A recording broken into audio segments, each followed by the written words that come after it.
syaitonir rajim. Bismillahirrahmanirrahim. Ya ayyuhal muzammil qumil laila illa qalila nisfahu aw inqus minhu qalila aw zid alayhi warattilil qur'ana tartila inna sanulqi alayka qawlan thaqila inna nashi'atal layli hiya ashaddu wat'an wa aqwamu qila inna laka fin nahari sabhan tawila wadhkur isma rabbika wa tabattal ilayhi tabtila Rabbul masyriqi wal maghribi la ilaha illa huwa fattakhidhu wakila. Shadaqallahul azim. Bismillahirrahmanirrahim. Assalamualaikum warahmatullahi wabarakatuh. Alhamdulillah. Alhamdulillahilladzi anzala as-sakinata fi qulubil mu'minin liyazdadu imana ma'a imanihim. Asyhadu an la ilaha illallah wahdahu la syarikalah wa asyhadu anna Muhammadan abduhu wa rasuluh alladzi la nabiyya wa rasula ba'dah. Alhamdulillah, puji syukur kita panjatkan kepada Allah Subhanahu wa taala yang pada hari ini sampai detik ini kita semuanya masih diberikan limpahan rahmat dan kasih sayangnya Allah Subhanahu wa taala. Sampai hari ini kita bisa ditakdirkan oleh Allah Subhanahu wa taala dengan kasihnya untuk bisa menikmati indahnya bulan Ramadan. Hadirin pemirsa yang dirahmati oleh Allah Subhanahu wa taala. Dalam sebuah riwayat yang disampaikan oleh Sa'id bin Abi Al-Khudri radhiyallahu anhu, ani Nabi sallallahu alaihi wasallam qala inna dunya hulwatun wa hidratun fa innallaha mustakhlifukum fiha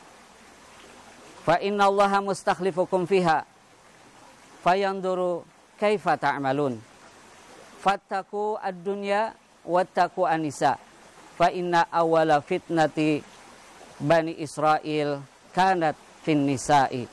Rawahu Muslim. Hadirin pemirsa yang dirahmati oleh Allah Subhanahu wa taala. Kalau berbicara masalah dunia, maka dalam hadis ini Rasulullah menggambarkan bahwa dunia ini adalah hulwatun, manis. Dunia ini manis semanis gula, manis semanis madu. Bahkan bukan hanya sekedar manis, tapi khidratun, begitu indah. Banyak orang yang sukses gara-gara dunia, juga tidak sedikit banyak orang yang terpuruk dalam hadapan Allah Subhanahu wa taala gara-gara dunia. Bahkan di dalam hadis ini Allah memberikan sebuah peringatan kepada kita untuk berwaspada terhadap dunia ini. Tetapi ada satu lagi di dunia ini yang harus kita waspadai, wattaqu an-nisa. Waspada dengan wanita. Hadirin pemirsa yang dirahmati oleh Allah Subhanahu wa taala. Ada apa dengan dunia dan ada apa juga dengan wanita? Padahal semuanya adalah pelengkap dalam kehidupan kita. Seorang yang sudah mapan secara dunianya, sudah mapan secara jabatannya, kalau tidak ada kehadiran seorang wanita, kalau laki-laki, maka hidupnya tidak akan ada artinya atau hampa. Terasa hampa dan tidak ada rasa-rasanya. Tetapi kenapa di dalam hadis ini Rasulullah Shallallahu Alaihi Wasallam menggambarkan bahwasanya dunia ini manis, dunia ini menarik, tetapi kenapa harus diwaspadai namanya dunia dan wanita ini? Hadirin yang dirahmati oleh Allah Subhanahu Wa Taala, bagaimana tidak manis dunia ini? Apa yang kita inginkan dari dunia ini ada semuanya. Kita ingin minum, makan secara sehat juga tersedia di dalam dunia ini. Kita ingin mengelola dunia ini dengan baik, mengelola dengan kehendak kita, sudah tersedia semuanya. Bahkan kita menginginkan kebun-kebun yang indah, makanan-makanan yang enak, jabatan yang tinggi, semuanya ada di dunia. Tetapi Allah Subhanahu wa taala lewat Rasulnya mengingatkan kepada kita, fattaku ad-dunya, waspada dengan dunia. Karena di balik gemerlapnya dunia, di balik indahnya dunia ini, ada perangkap yang membawa kita kepada kezaliman, kepada murkanya Allah Subhanahu wa taala. Bagaimana fitnah dunia ini yang kita rasakan? Dunia ini tadi banyak orang yang mensikapi bahwa ketika dunia ini akan dijadikan segala-galanya, bahkan kehidupan dunia ini seakan-akan kekal abadi, maka di situ fitnah sudah masuk kepada dalam dirinya. Atau Allah memberikan kehidupan nyawa kepada dia, kemudian dia lantas hidup di dalam dunia ini, tidak mengabdi kepada Allah, tetapi karena mencari harta, mencari dunia, mencari tahta, mencari jabatan, mencari popularitas, tetapi lupa akan Sang Pencipta, maka itu sudah termasuk kepada fitnah dunia. Hadirin yang dirahmati oleh Allah Subhanahu wa taala. Di dalam hadis yang lain, Rasulullah Shallallahu alaihi wasallam menyampaikan minimal 3 fitnah bagi manusia yang tidak menyadari bahwa dunia ini adalah ujian dan cobaan. Kenapa? Muhibbud dunya la yanfaku an salasin. Orang yang hubbud dunya, orang yang cinta akan dunia, maka tidak akan terlepas dari 3 perkara. Yang pertama adalah hamun lazim. Orang yang terperdaya, orang yang tertipu, orang yang terkena dengan fitnah dunia, pertama hamun lazim. Dia akan merasakan kegelisahan dalam hidupnya sepanjang hari, sepanjang masa. Hamun lazim. Kenapa? Karena dia mencari harta hanya untuk kepuasan dunia, bukan karena mencari ridho Allah Subhanahu wa taala. Kenapa demikian? Ketika dia dapat harta, dia tidak memperhitungkan dari mana harta dia dapat, dia keluarkan dari mana. Terkadang orang yang seperti ini bisa jadi mendapatkan hartanya gampang, tetapi dengan cara yang tidak halal alias diharamkan oleh Allah Subhanahu wa taala. Sehingga bukan keberkahan yang dia terima, justru serupiah pun akan menjadi penambah kegelisahan di dalam hidupnya. Itu yang pertama. Ini menjadi iqab ataupun fitnah bagi orang yang memiliki dunia ini. Yang kedua fitnahnya adalah ta'bun daim. Yang dia rasakan bagi seorang yang hubud dunia ini adalah ta'bun daim. Capek yang berkelanjutan, tidak ada kunjungnya, ya. Sehingga yang dia rasakan adalah dikejar oleh dunia. Padahal di rumahnya sudah begitu mentereng, kendaraannya begitu banyak, bahkan dari semua merek yang baru keluar pun dia sudah punya. Tetapi itu tidak membuat dia puas, tidak membuat dia menikmati dunia, malah yang ada dia adalah capek. Sekarang saya harus berbuat apa, besok saya berbuat apa, nanti berbuat apa, terus dia berpikir seperti itu, sehingga yang dia rasakan merasa dikejar-kejar oleh dunia itu. Maka ketika dunia itu udah ada dalam hati bukan dalam genggaman, maka dunia akan menguasai kepada kita, kepada yang mempunyainya. Yang ketiga fitnah dunia itu adalah hasratun la tanqadi, sebuah penyesalan yang tidak berujung. Kenapa tidak berujung? Karena ketika dia mengumpulkan harta tidak dikeluarkan di jalan Allah Subhanahu wa taala, kemudian dia meninggal dunia, maka dia hanya ingin kembali ke dunia hanya sekedar untuk memberikan infak. Padahal Allah Subhanahu wa taala sudah memberikan dia dunia berlipat-lipat, bergunung-gunung, tetapi dia tidak menyadari bahwa sebagian adalah milik orang lain.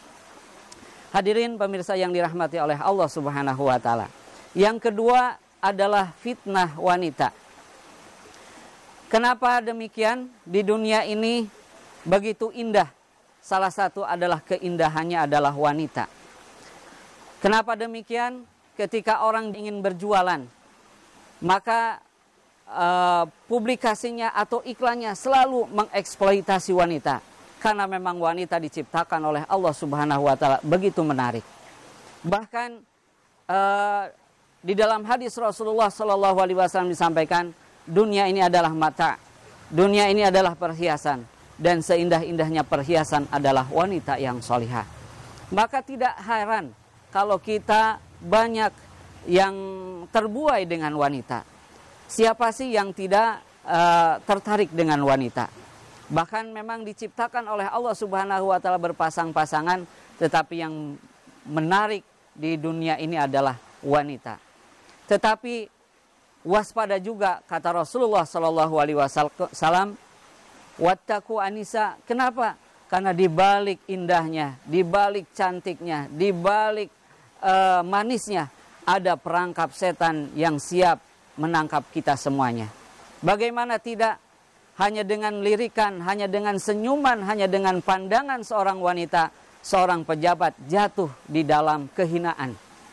Mungkin kita banyak mendengar pejabat tinggi, bahkan seorang presiden bisa jatuh gara-gara istrinya yang tidak mengendalikan kekuasaannya atau tidak membantu kekuasaannya. Yang dia inginkan adalah bagaimana mendapatkan harta, mendapatkan perhiasan, mendapatkan keindahan, kesenangan dan sebagainya. Akhirnya seorang presiden itu jatuh terhina gara-gara wanita.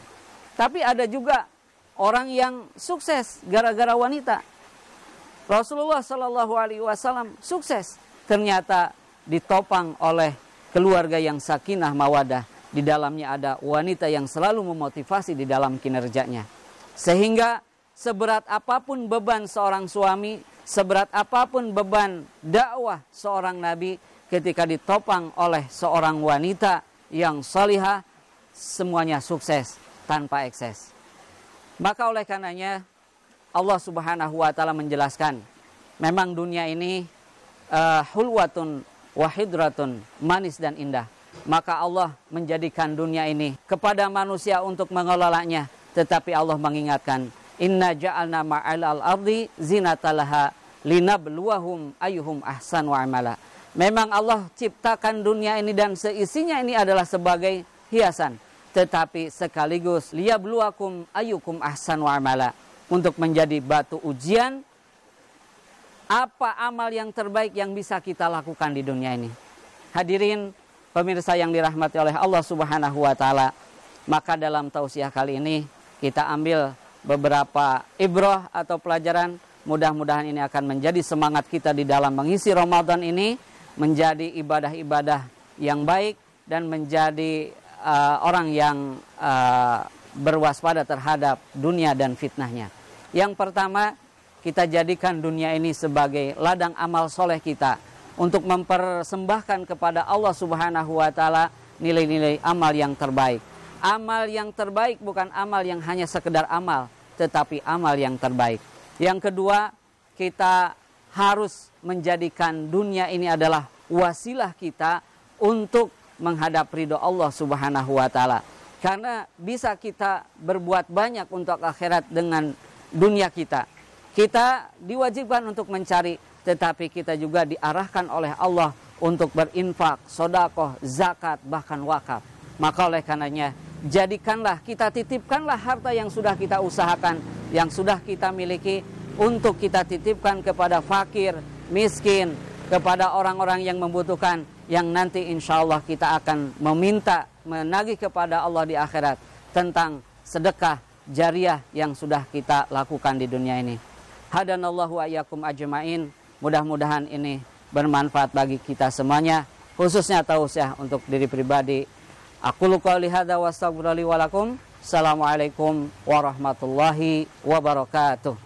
Ramadhanu siyamun wa du'a'u, Ramadhanu amanun wa safa'u, Ramadhanu siyamun wa du'a'u, Ramadhanu amanun wa safa'u, Ramadhanu